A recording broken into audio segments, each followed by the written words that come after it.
the same. Start off with a new page like this. It's just a blank. I use 1600 by 1200. I don't know, like, I'm not a professional, I'm just a guy who likes to make art, so I don't like that. So that's where I want to start off. For me, I use Clip Studio Paint, but it works the same in most programs. You just want to start off with I like using not a pencil like this, I like using one that's kind of, I guess, I don't know how to describe it, like scratchy, chalky. You see up here how that's like that. Or this design pencil as well. So if we zoom in on that, you see how that's all like that. That's what pencil I suggest for sketching, just because it helps differentiate it from your line art. So yeah,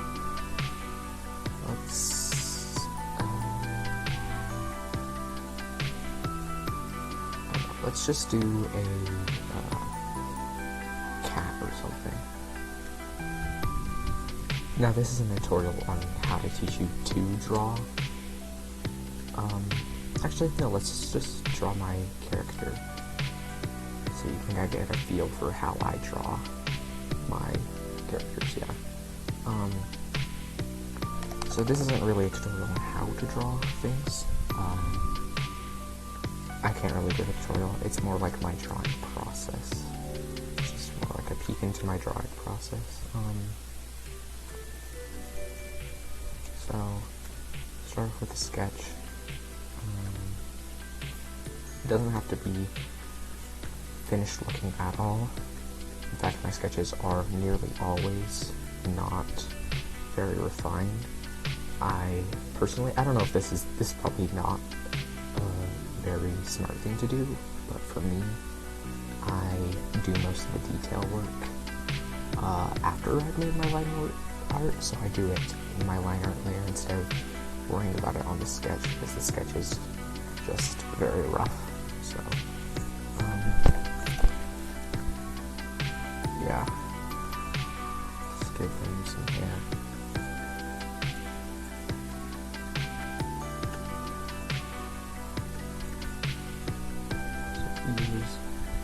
This is definitely not going to be one of my most refined pieces, because I'm doing it pretty quickly.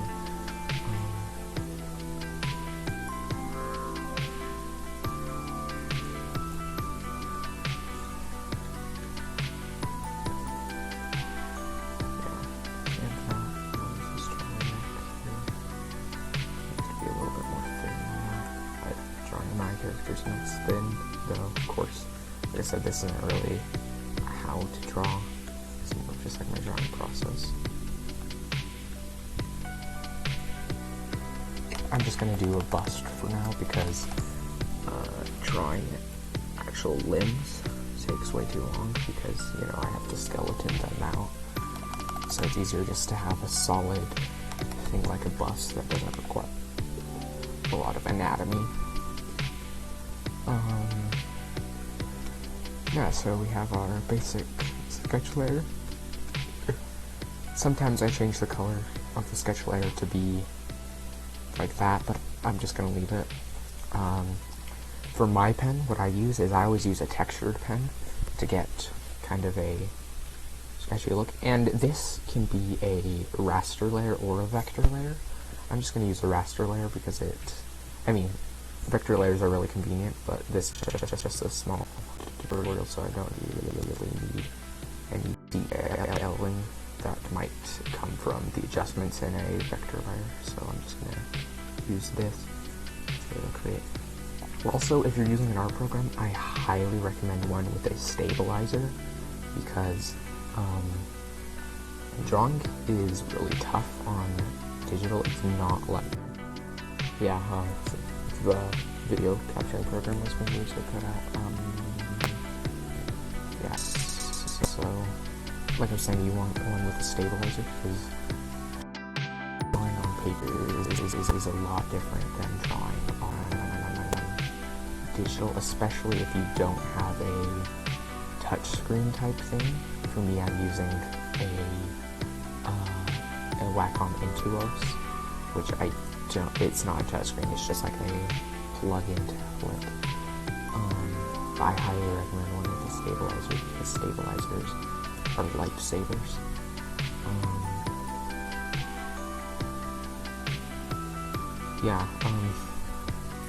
So basically you just want to get your line art done very simply at first, because detailing is a little bit hard.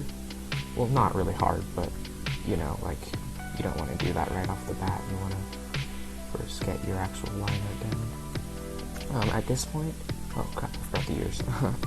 At this point, you can start hiding your sketch layer once you've got the just basic line art down.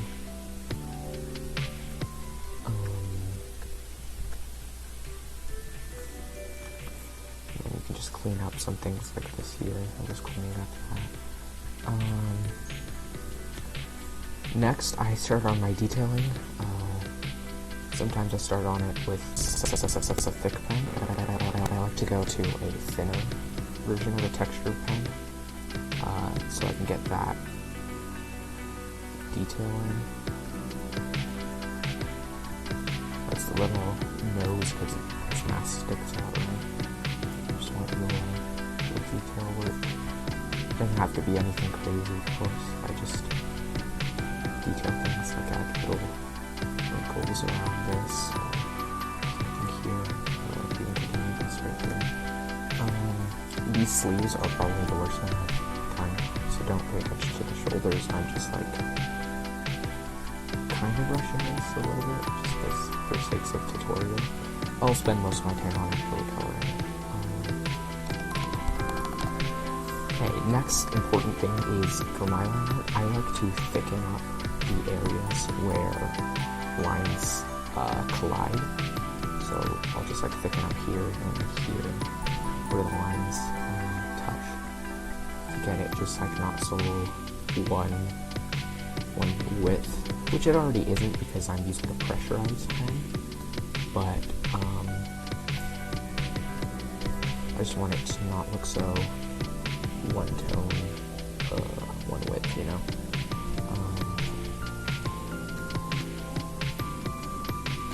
So yeah, that's what I'm just doing right here, is just thickening up these little things, which I don't know how much that actually helps my art, but I like doing it just because I feel like it gives it more actual, like, you know, solidity, solid, that word,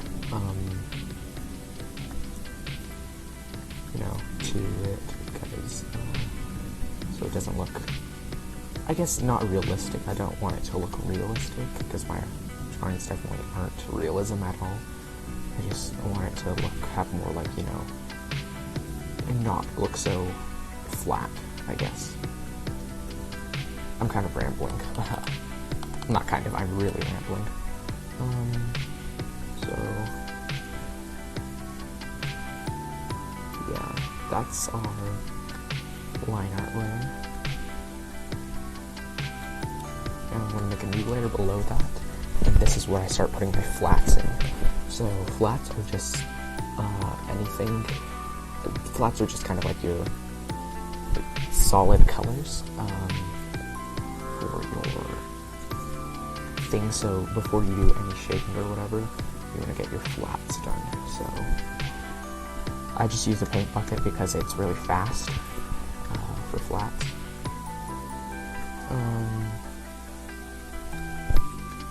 We can get those done quickly.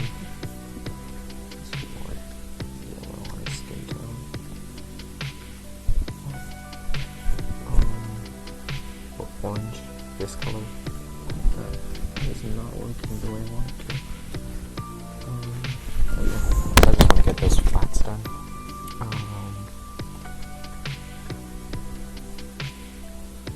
It's helpful if you have a color palette for your character. I do have a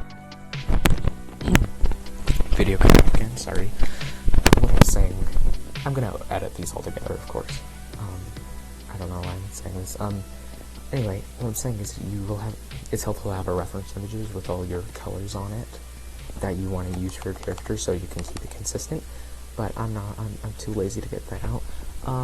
At this point, what I want to do is I like duplicating this layer. So I duplicate my flat layer because this is where blending, because it's helpful to blend with your flats, but you also want one that is completely your flats. Anyway, so this is where I get into the color section. For my light tones, I like to go here and then bring it into more of a yellow hue. That can be literally like just actually yellow, or it can be, the point I'm making is it's basically just any like very light warm color. It can be literally yellow, because it depends on how harsh you want your lighting to be. If you want it like really light. For this one, I'm just gonna boost it up to like a. So I'm just gonna actually just like put it here, boost it up here, and then put like. There's also like color theory, but I don't really spend a lot of time on that. I mean, it's helpful to know. I know color theory, you know what colors match and whatever, but that's not something you really want to worry about right now in your drawing. You can just do that on your own, depending on like, if you're like, oh yeah, I want to do color theory, then go for it. Just like keep all your colors looking nice and your shading and stuff. But I'm not going to be worrying about that. Oh crap, I almost forgot. This is actually really helpful if you put all of this, if you go to your line art layer and use your wand tool. And this is also important for a drawing program, is to be able to mask something. So if I mask our selection, then, let's see here, I can only color inside of it. It's not going to go outside that. So that's really helpful, and I recommend, if you're using a drawing program, definitely to have one that has masking abilities, because you don't want to go out of your line art into your background. But yeah, basic stuff.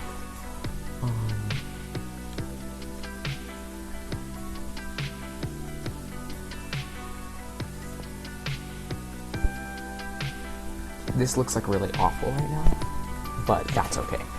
It's a process. Okay, so for this, I'm going to use more blue colors for my shading.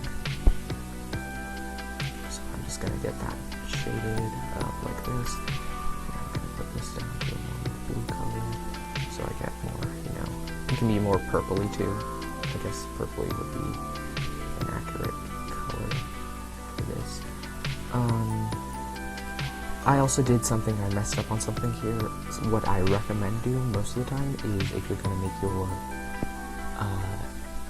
if you have any solid black colors, I recommend putting that on your line art instead of putting it on your,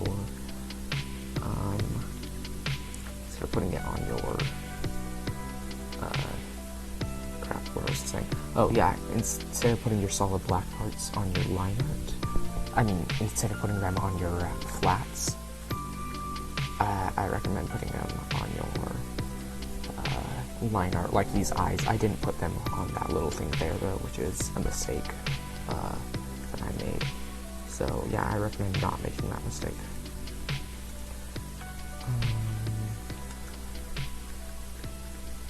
And I kind of wing a lot of things, which is like probably really bad advice. Don't wing a lot of things.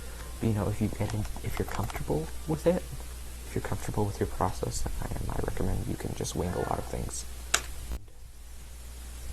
I blend these all up here. Just blend them through the main thing. You don't want it blending too harsh.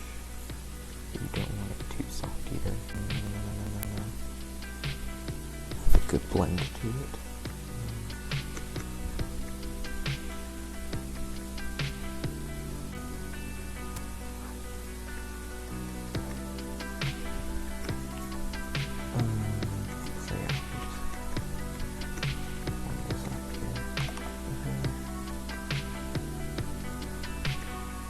Which, I guess for me, my art style is just kind of dusty, if that's the way to dusty style too, and it just looks dusty.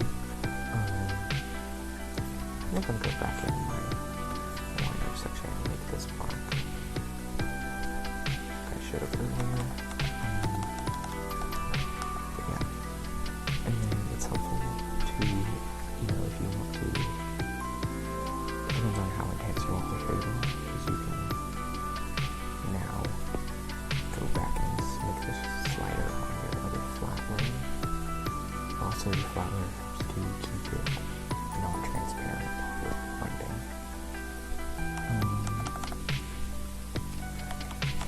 From here, if you want to go into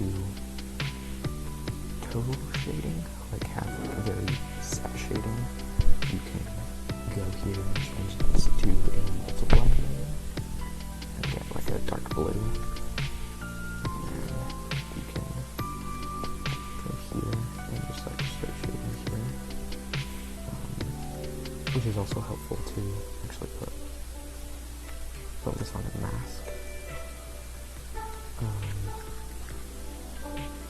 Sorry, my siblings are playing music downstairs. Yeah, you want a mask selection here, and then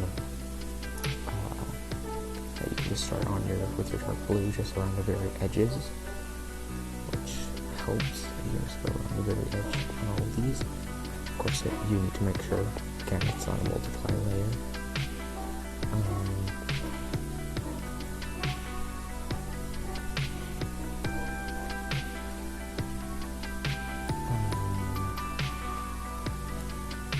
Yeah, and then just turn the transparency of that multiply layer down to, and then even then it needs to be thin around the edge, so it's not quite super, it's just edge shading, I guess. Yeah, so you just want to get this on the very edge of it. Make it thick. You can also do the opposite thing here. Let's just multiply this and erase everything here, just so I don't have to go through the trouble of making another mask. Really lazy. Here, so I can go here. And then I want to change this multiply layer. I like to put it on a, I think it's a glow dodge, maybe? Or is it an app glow? I don't remember. Put that on a yellowy orange. Yeah, let's just glow dodge is good. And then again, just put that on the outer edge of all of your things for that lighting there. And then just turn down the opacity to your desire. And then for my background, I just usually just have it like a solid or a gradient. I'm just going to use a maroon background here. Like that, and then a lighter color, maybe like an orangey color. I'm just going to get a big brush and hit this side down like that, just solid. And then I get a, like this, or just like a big blur. Intensity blur, I'm going to turn it on so that I just blur these together.